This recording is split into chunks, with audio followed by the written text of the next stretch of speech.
ഈ തെരഞ്ഞെടുപ്പിൽ LDFന്റെ സ്ഥാനാർത്ഥിയായി മത്സരിക്കുന്നത് ഏവർക്കും പ്രിയപ്പെട്ട സഖാവ് M. സ്വരാജാണ്.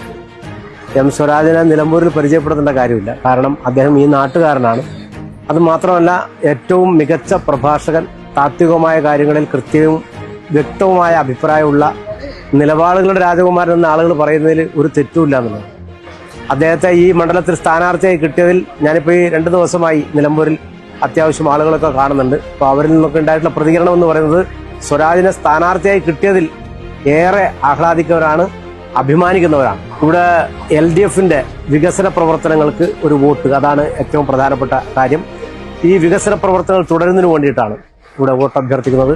തീർച്ചയായും ഇവിടുത്തെ വോട്ടർമാർ സഖാവ് M. സ്വരാജിനെ അദ്ദേഹത്തിന്റെ തെരഞ്ഞെടുപ്പ് ചിഹ്നമായിട്ടുള്ള അരിവാൾ ചുറ്റിക നക്ഷത്രം അടയാളത്തിൽ വോട്ട് രേഖപ്പെടുത്തി വിജയിപ്പിക്കും, വലിയ ഭൂരിപക്ഷത്തിൽ വിജയിപ്പിക്കും എന്നതാണ് എനിക്കിവിടെ പറയാനുള്ളത്. എല്ലാവർക്കും ഹൃദയം നിറഞ്ഞ ആശംസകൾ. സഖാവ് M. സ്വരാജിന് വിജയാശംസകൾ കൂടി നേർന്നുകൊണ്ട് ഞാൻ എൻ്റെ വാഹനം